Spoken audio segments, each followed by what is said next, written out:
Hello everyone, मैं Supriya. Welcome back to my channel. Hope you all are doing good. So जब भी हमें India से बाहर जाना होता है किसी और कंट्री में, तो सबसे इम्पॉर्टेंट डॉक्यूमेंट जो होता है वो है वीज़ा, उस कंट्री का वीज़ा जहाँ पर हमें जाना है।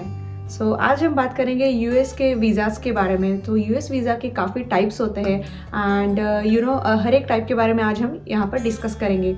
So let's get started. Visa is the legal document given by US government to enter the country. And mainly 5 types के US visas होते हैं, like work visa, business visa, tourist visa, student visa and green card. So maximum जो लोग होते हैं जो other countries से US में एंटर होते हैं वो आते हैं नॉन इमिग्रेंट वीज़ाज से। सो नॉन इमिग्रेंट वीज़ाज के भी काफ़ी टाइप्स होते हैं and now will discuss all the types in details. So the first type is a visa. A visa is for foreign affiliates या जो गवर्नमेंट एम्प्लॉयज़ होते हैं इंडिया में, जो आईएएस लेवल के लोग होते हैं उन लोगों के लिए ए वीज़ा होता है एंड जब भी उन्हें यूएस आना होता है they have to take a visa and they can enter the country. The next visa category is B visa. So B visa के भी 2 टाइप्स होते हैं, like B1 and B2। So B1 visa is for business purpose, like if somebody wants to come to US for business purpose or business meetings, conferences, they can come on B1 visa. And B1 visa की validity भी 10 years तक valid होती है, but once you enter the country आप ज़्यादा लंबे time तक US में नहीं रह सकते हो। And the second one is B2 visa. B2 visa is the tourist visa. So जो भी लोग US में आना चाहते हैं घूमने के लिए एज अ टूरिस्ट, उन्हें B2 वीज़ा लेना होता है। एंड B2 वीज़ा जब भी आप लेते हो तो उसकी स्टैंपिंग होने के बाद 10 ईयर्स तक वो वैलिड रहता है, लाइक 10 ईयर्स में आप कभी भी यूएस आ सकते हो। एंड जो B2 वीज़ा होता है उसमें अब जब आप यूएस आते हो तो एक बार में आप 6 मंथ्स से ज़्यादा यूएस में नहीं रह सकते। And if you want to extend here then आपको कंट्री से बाहर जाना होता है एंड उसके बाद फिर से आप यूएस आ सकते हो। सो B2 वीज़ा उन लोगों के लिए होता है जो टूरिस्ट बनकर यहाँ पर आ सकते हैं। Other than that if you want to come to US for any medical treatment और to meet your family, like जो भी यहाँ पर लोग होते हैं वर्क परमिट पर होते हैं या वर्क वीज़ा पर होते हैं, उनसे मिलने के लिए उनकी फैमिलीज आती है तो उन्हें भी B2 वीज़ा ही लेना होता है and they can stay here for only 6 months. Also जो B2 वीज़ा होता है उस पर जब आप यूएस आते हो तो आप एज अ टूरिस्ट ही यहाँ पर आ सकते हो। You can't work here, you don't have work permit, so यहाँ आकर आप कोई जॉब नहीं कर सकते हो। The next category is D visa. So D visa जो होता है वो जो एयरक्राफ्ट मेंबर्स होते हैं या क्रू मेंबर्स होते हैं, पायलट्स होते हैं, उन लोगों के लिए ये डी वीज़ा होता है। The next visa category is E1 visa. E1 visa is for foreign corporates और इन्वेस्टर्स जो यूएस से आकर अपना बिजनेस ग्रो करना चाहते हैं वो यहाँ पर E1 वीज़ा पर आ सकते हैं। एंड E1 वीज़ा लेने के लिए उन्हें यूएस वीज़ा का जो एक फॉर्म होता है वो फॉर्म फिलअप करना होता है एंड उसकी फ़ीस होती है $160। Now the next visa category is student visa. So student visas are of 3 types, like F1 visa, J1 visa and M1 visa. So F1 visa में जो अमेरिकन गवर्नमेंट ने approve किए हुए स्कूल्स या colleges universities जो होती है वहाँ पर जब हमें एडमिशन लेना होता है तो F1 वीज़ा पर हम यहाँ पर आ सकते हैं। एंड F1 वीज़ा पे यूएस आने के लिए हमें कुछ एंट्रेंस एग्ज़ाम्स देनी होती है, लाइक GRE, GMAT, TOEFL। ये सारे एग्ज़ाम्स क्लियर करने के बाद हम यहाँ यूएस में F1 वीज़ा पर आ सकते हैं एंड हायर एजुकेशन से यहाँ पर ले सकते हैं। सो F1 visa is for academic studies and इस वीज़ा का कोई ऐसा स्पेसिफिक ड्यूरेशन नहीं होता। It depends on the duration of your course. आपका कोर्स कितने साल का है या कितने महीनों का है उसके ऊपर आपकी वीज़ा का ड्यूरेशन डिपेंड करता है। एंड जो F1 वीज़ा होता है वो एक्सटेंड नहीं होता है, लाइक जब आपका पूरा ड्यूरेशन फिनिश हो जाता है, लाइक आपका जो एकेडमिक ईयर्स है, लाइक 2 ईयर्स का अगर कोर्स है वो जब हो जाता है उसके बाद आपको कंपलसरी वर्क परमिट के लिए अप्लाई करना होता है and then only you can stay in US. Then student visa में नेक्स्ट टाइप है J1 वीज़ा। सो J1 वीज़ा पर आप पार्ट टाइम जॉब्स भी कर सकते हैं and J1 visa is for people who wants to come to US for training, like किसी course की आप यहाँ पर सिर्फ ट्रेनिंग के लिए आ रहे हो तो आपको J1 वीज़ा लेना होता है। एंड ऑल्सो J1 वीज़ा पर जो मेडिकल स्टूडेंट्स होते हैं वो भी यहाँ पर J1 वीज़ा पर ही आते हैं।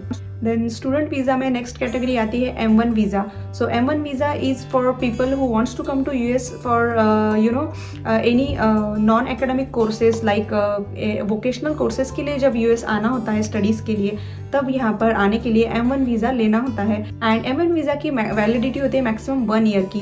एंड M1 वीज़ा लेते समय भी आपको यहाँ पर आपका जो फाइनेंशियल स्टेटस होता है वो भी प्रूव करना होता है. Like you can survive here in US on your own, ये यहाँ पर आपको प्रूव करना होता है. उसके बाद ही आप M1 वीज़ा पर US में आ सकते हैं.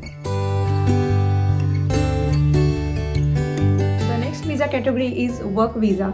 सो वर्क वीज़ा भी 3 टाइप्स के होते हैं mainly, like H1B, L1A and L1B. So now will talk about H1B visa. So H1B visa उन्हें मिलता है जो अपने फील्ड में एक्सपर्टाइज होते हैं या स्किल्ड लेबर्स होते हैं. सो US में स्किल्ड लेबर्स या फील्ड एक्सपर्टाइज की कमी होती है, इसीलिए अदर कंट्रीज से लोग यहाँ पर आते हैं and they can work here. So H1B visa लेने के लिए इंडिया में लॉटरी सिस्टम्स होता है. तो एवरी ईयर कुछ लाख अप्लीकेशंस वहाँ पर जाती है हर कंपनी से, एंड उसमें से जो लॉटरी सिस्टम के थ्रू जिन लोगों का सिलेक्शन होता है उन्हें US का ये जो H1B वीज़ा है वो मिलता है. सो H1B वीज़ा जिस पर्सन के लिए कंपनी फाइल करती है उस पर्सन के पास बैचलर्स डिग्री या मास्टर्स डिग्री होनी चाहिए. एंड ये डिसाइड करती है US गवर्नमेंट. सो US गवर्नमेंट के जो डिसाइडेड रूल्स होते हैं उनके अकॉर्डिंग आपके पास आपकी डिग्रीज या क्वालिफिकेशंस होने चाहिए H1B वीज़ा पर US में एंटर करने के लिए. सो H1B वीज़ा मिलने के बाद आप US में 6 ईयर्स तक रह सकते हैं. एंड आफ्टर दैट अगर आपको US में रहना है so you will have to file the green card, that will discuss later. Now the next visa category under work visa is L1A visa. So L1A visa उन लोगों को मिलता है जो मैनेजर लेवल के होते हैं या एग्जीक्यूटिव लेवल के जो लोग होते हैं उन्हें ये L1A वीज़ा मिलता है. सो L1A वीज़ा लेकर भी आप कंपनी के थ्रू US में आ सकते हैं. एंड L1A वीज़ा की वैलिडिटी होती है 7 ईयर्स की. तो 7 ईयर्स के बाद अगर आप US में रहना चाहते हैं या जॉब करना चाहते हैं तो आपको कंपलसरी US से बाहर जाना होता है फॉर 1 ईयर. उसके बाद आप एक्सटेंशन लेकर US में फिर से एंटर हो सकते हैं. But after 7 years you will have to go back to other country for at least 1 year. And the third visa category under work visa is L1B visa. So L1B visa holders जब US आते हैं तो US आने के बाद उन्हें India की जो उनकी कंपनी है उसी कंपनी का US बेस्ड जो प्लांट होता है वहीं पर जॉब करना होता है. They can't change their job और they can't switch to other companies. And उन्हें जो काम करना होता है वो उनकी जो बेस्ट कंपनी होती है उसी कंपनी में काम करना होता है. They can't work with the client location पर जाकर वो काम नहीं कर सकते.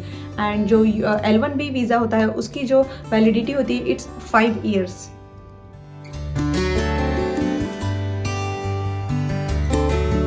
H1B, L1A, L1B इन वीज़ास पर लोग आते हैं. उनकी जो फैमिलीज आती है लाइक स्पाउस या जो बच्चे होते हैं उनके लिए डिपेंडेंट वीज़ा होता है. सो H1B वीज़ा होल्डर्स के जो डिपेंडेंट्स होते हैं उनके लिए H4 वीज़ा होता है which is a dependent visa. And और डिपेंडेंट वीज़ा जो होता है H4 उस पर आप यहाँ पर काम नहीं कर सकते. You don't get work permit to work here in US.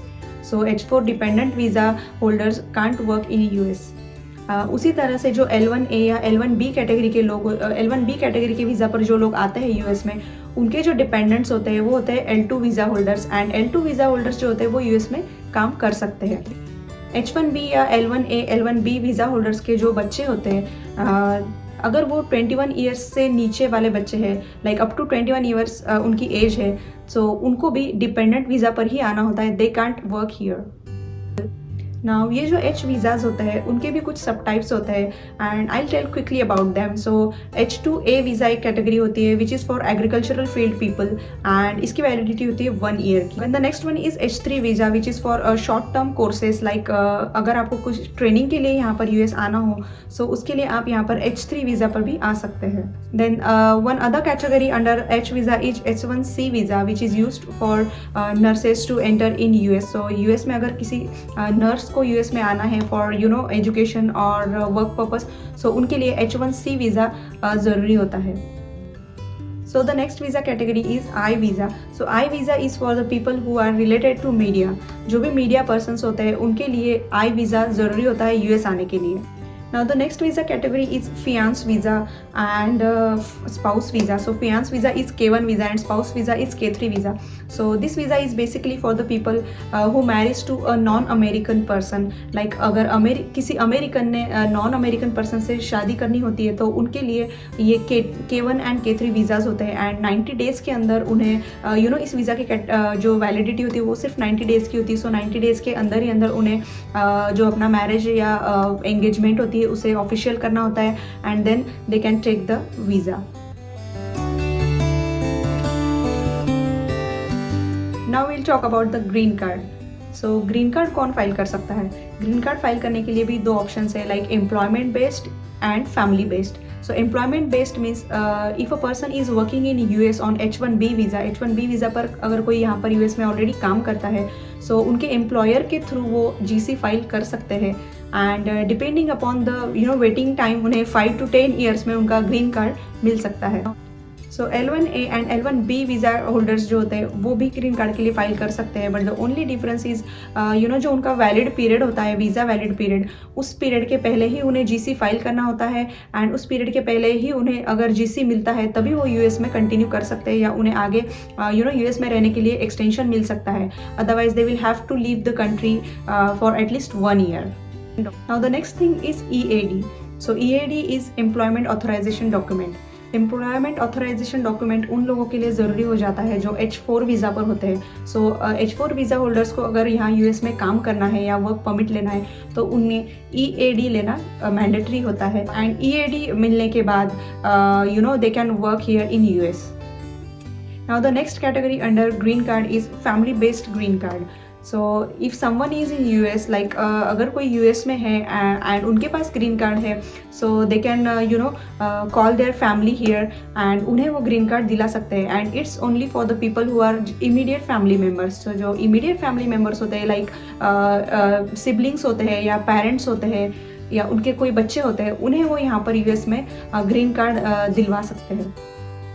So this was all about US visa types and US visa types के बारे में या US वीज़ा की जो भी कैटेगरीज होती है उनके बारे में जितनी इन्फॉर्मेशन मुझे थी I have tried to put it in this video. So I hope आपको ये वीडियो अच्छा लगा हो and if you are like this video do hit like button and don't forget to subscribe to this channel and do check out the previous vlogs on this channel.